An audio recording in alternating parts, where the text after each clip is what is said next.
Our next group is a group of 4. We have Christine Porter, Alyssa Wexler, Ethylene Potter, and Naomi Harris.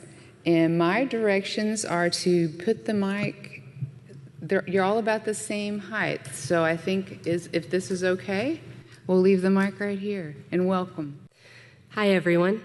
My name is Alyssa Wexler, and I'm here with part of the team of the Growing Resilience Research Project.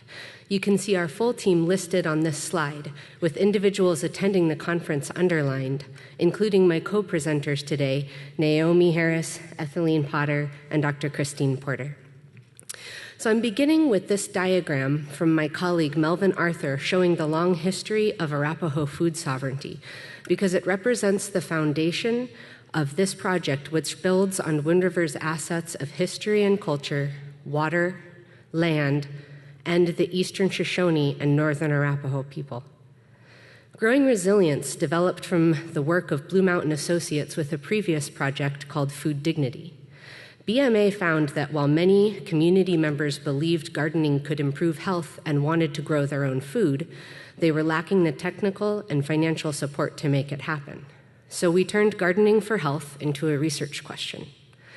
University and Wind River community partners co-designed a feasibility pilot in 2014, a process with challenging discussions such as what to do with a set of widely used but unchangeable survey questions asking participants, for example, how often they play golf. From there, we applied for and received funding to do a delayed intervention, randomized controlled trial of the health impacts of home gardens. Our rationale is that the project will provide needed gardening support and, hopefully, also the evidence recognized at both the community and as a randomized controlled trial, the federal levels to support more gardens for health in the future. So here are the basics. Over 5 years, we are aiming to work with at least 100 families. Each family is randomly assigned to either receive gardening support immediately or after 2 years. Then for 2 years, both gardening and waiting to garden families attend 2 health screenings each year. Health screenings are done in January before the season begins, and again in August at the height of harvesting. This way we can compare health measurements before and after the gardening season, and with families who are gardening and also those who are yet to receive gardens. It usually takes a family of 4 about an hour to complete the health screening session, though many stay longer to chat over breakfast. Here are the quantitative data we are assessing, with adult BMI being the primary outcome. We are also developing qualitative story-based outcome measures.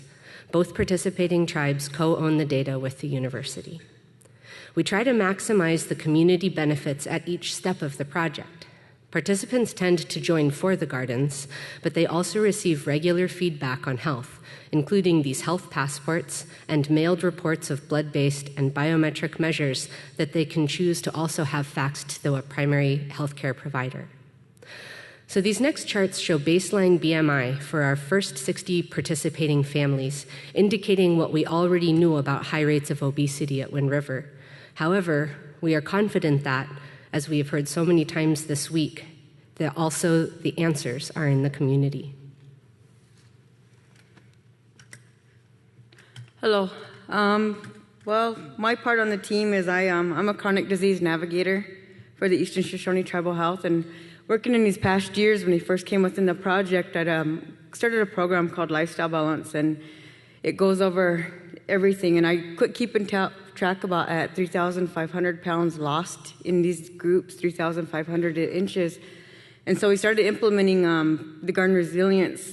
It was addressed to us that this was a project, and at that time I think it was probably the best thing for us guys to have. You know, like a lot of them was the people that were already kind of trying to figure out what health was, and I collaborate with doctors and providers, and you know, getting the lab results and stuff. A lot of them were really, really obese or overweight, and obesity was really high. And I work with children also in the school districts, and you know, I'm pretty much out there. I'm the one out of the team I'm kind of out there doing all the health stuff. So when people see me, they know that it's got something to do with trying to get them, you know, healthier. And into class, we did implement a part that was sensible nutrition, and it's good to see her. Nan, can you stand up real quick? That's Nan Craft. She was my go-to person because if I could have my way, I would just eat the same thing every night. But she showed everybody how to do it in a more cost-efficient way with sensible nutrition. But what I found out was that a lot of the people that came into the project were, like I said, they were lifestyle balanced people that were learning about how to eat, how to avoid chronic disease, how to do all these things. And with Garden Resilience Project coming in, it gave us that power to really implement it in the homes. And now we have, like I've seen the turnaround from when we first started, it was people that were ready, and now we're evolution-wise turning around to see the next wave of people, and it's the ones that are not working out, the ones that have the big family homes, that around a reservation, and what happened with that is that they're coming in now, they want to do it. So when they succeed, we're going to be able to see the outcome of what has happened there also. Thank you. Good afternoon, ladies and gentlemen. I'm Ethylene Potter, a member of the Northern Arapaho Tribe from the Wind River Reservation. I am the garden manager for the Growing Resilience Project, which we were very fortunate to get for our communities, the Eastern Shoshone and Northern Arapaho tribes, through the University of Wyoming with Dr. Christine Porter, whom wrote the grant for the project from the National Institute of Health. My staff and I will install 100 gardens throughout the 5-year project. This is our second year with 32 gardens. Here, I have happy gardeners that didn't think that they could grow anything and amazed themselves at what they could grow in their gardens. I'm very proud of my communities for wanting to learn to grow their own food and strive to be healthy. I'd like to thank the Shakopee for hosting the Native Food Conference and all the Native communities for sharing their stories with all of us. Aho. Thank you. Thank you, and I'm Christine, and I will say very quickly, because my slides are gone, I will listen with 2 ears and then just go straight to the thank you. We recognize that we are reproducing a Western science imperialism, but ultimately we think the project is about love, and I'm grateful that my partners are teaching me this, including the Community Advisory Board for this project, who is up next.